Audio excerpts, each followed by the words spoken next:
Today I'm sharing several inexpensive and easy DIYs that you can do over a weekend in order to give your home a midsummer refresh. Hey there, my name is Yami. I am your Latina next door. Welcome back to mi casa.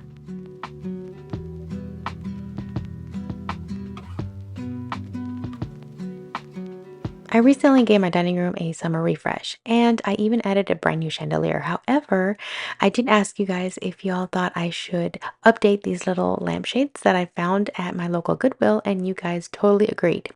So I will be adding these to the chandelier. However, I'm going to go ahead and give them a little bit of a makeover. Now, instead of using fabric like I did for my daughter's side table lamps, I decided to just try and paint these. I'm using DIY paint, which is a clay-based paint, and if you're not familiar with it, just think of it more of a like a chalky finish at the end.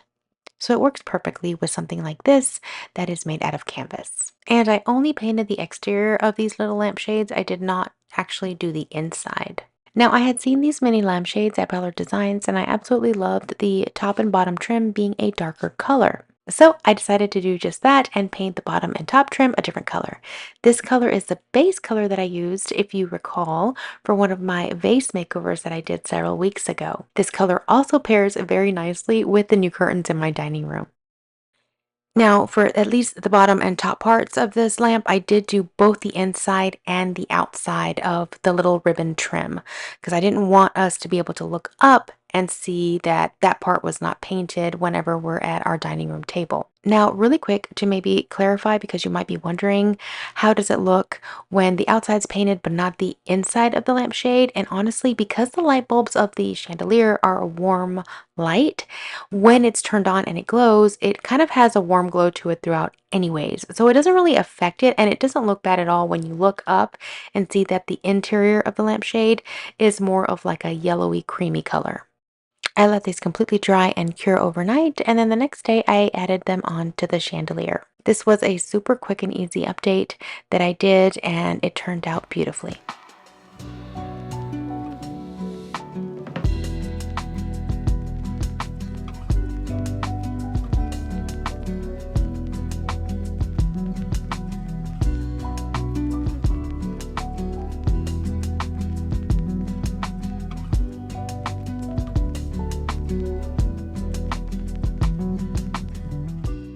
Now for this next project, I have been saving this little piece that I bought at a local Goodwill, and I absolutely love the color, the shape, as well as the texture. I knew I had to have this. I didn't know exactly at the time what I wanted to do with it, but I had to have it, especially at only $4.99. I thought I could do something very special with this. Now, as you can see, you can hang it on the back, and I guess that was just what it was. It was just a decorative piece that you hang on the wall. However, I had the idea of turning it into a towel rack for my guest bathroom, but I needed to switch out the direction of the little hooks because obviously they were in the vertical direction and I needed them to be at a horizontal. So I went ahead and took the measurements, retraced everything so that I knew exactly where I wanted them, and Nelson took out his router tool and began to cut the new little holes in the same shape so that it would fit perfectly inside. That way we can just change the orientation of those little wall mounts. This was honestly super fast and super simple, and we were able to refasten those wall mounts back on pretty easily. Then I had these beautiful chrome towel hooks that I bought at Amazon. I had 3 of them and I measured exactly where I wanted them on the decorative piece, and Nelson installed them for me. Then once we were done with that, we went into the guest bathroom and measured exactly where it needed to go. This part was a little bit tricky because it had to be near the shower, but it also had to be away from where the door closed and opened into the bathroom because the door opens in on this wall, and I wanted to make sure that the towel rack was not behind the door. So we got that right, installed it, and here is how it turned out.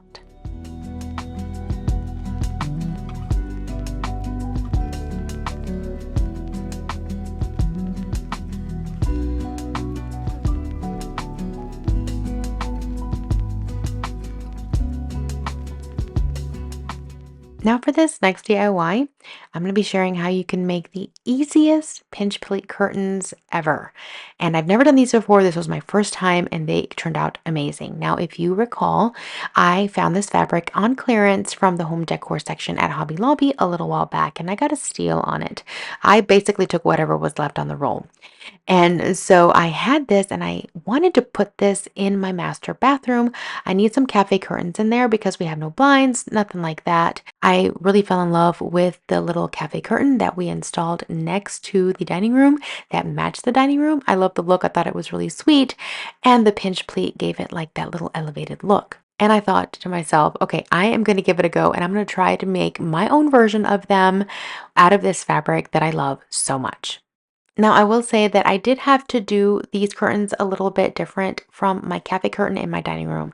I could only have one panel per window in my master bathroom, and the reason being is that I needed to have enough for two panels with the pinch pleat at a certain length. And since I only had what was basically a leftover of a bolt from Hobby Lobby, I didn't have enough to create six different pleated curtain panels for each of the windows since I had three. So instead of doing two smaller pleated panels per window, I did one larger one for each of them. And most of the time they're going to be closed anyways because it is for a bathroom and we need it for privacy. But if we need to open them, we will be able to just move it to one side. Now, as you can see, I ironed everything before sewing. So I ironed the bottom seam, sewed that, then I did the two side seams, and then finally I did the top seam because this one is where we're going to be adding this pinch pleat tape. Now, this I bought as a kit from Amazon as well. It comes with the little hooks as well as this. And all you basically do is if you know how to sew a straight line, you can attach this. Now, there's quite a bit that comes in this roll, and here are what the hooks look like. And basically how this works is you insert each little prong on the hook in these little pockets that you see right here. So again, each of these little prongs are going to go inside these little pockets, as you can see, after you have attached it to your curtain. So when I folded over the top seam of the curtain, I sewed this directly onto that seam. And you have to make sure that the pockets are facing downward when you're attaching this. Now you're going to do the top part of the tape and sew it onto the curtain. And then of course you want to go back and attach the bottom portion as well as the two ends on either side. Now here's what the back of the curtain looks like once the tape is sewed on as well as the hooks put in place. As you can see here, I tried my best to keep everything nice and even and I spaced them out with two little pockets in between each one to keep them a good distance from each other, but also not too close or not too far. And I think that was like the best spacing because I did kind of rework it a couple times to make sure I had it right. But this is what the back looks like, and this is what the front looks like. So this is what it does to the fabric after you inserted the little hooks in the little pockets, and this is how it pinch pleats it on the front. I used the same curtain hack that I used for the cafe curtains in my dining room, and this time I spray painted them in oil rub bronze. So the hooks go on to these little hoops that Nelson already put up on the curtain rod for me, and it was such a simple installation. Now I apologize for the lighting right now. It has been so stormy and rainy and gloomy these past several days. It has been really hard to film.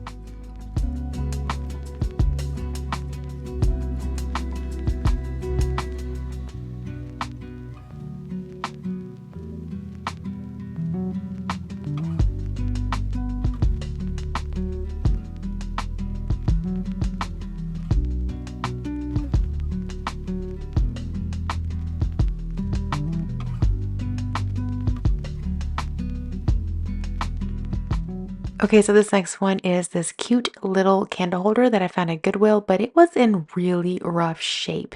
Even after I cleaned this, it still looked like this. It only cost me $1.99, so I thought I'd give it a makeover to try and see if I can salvage it. I took it outside and did what I always do and spray painted it with some matte black paint. After it was dry, I took it inside and I began to apply my rub and buff in antique gold. And I apologize for the grainy footage. I'm not sure what's going on with my camera. I think it's about to die. It keeps acting up and I keep having to reset it to factory settings for whatever reason. It likes to do this every once in a while, and I don't know until I actually watch the footage back. Now, for this one, I wasn't looking for perfection. I did want to leave a couple of areas unfinished so that the black can poke through and give it a little bit of extra dimension. After I did that, it was basically ready to use. Here is how it turned out.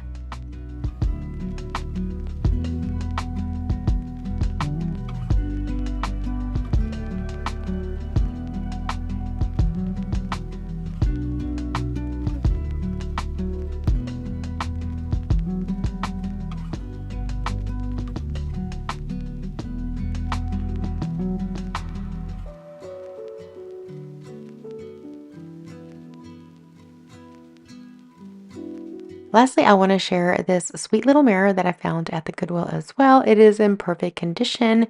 It might have a scuff here or there, but I can actually cover it up with some more rub and buff. This one only cost me $3.99. And I also found this beautiful picture frame. It's more of a silver finish, but I love the finish on it. And I think I want to do a little bit of the mixed metals. And I'm going to leave it just as is and maybe do one of my Etsy prints in it. And it only cost me $2.99. I can't wait to share where I'm going to be using these in my home, so make sure to subscribe so that you don't miss out. Well, I hope you enjoyed these easy, inexpensive, and very quick to make projects for your home this summer. If you enjoyed this video, please don't forget to hit like and let me know in the comments below which one of these was your favorite. I will have some of the key items that I use in order to make these projects possible linked in my description box below. I look forward to seeing you guys next week in my next video. Until then, adios!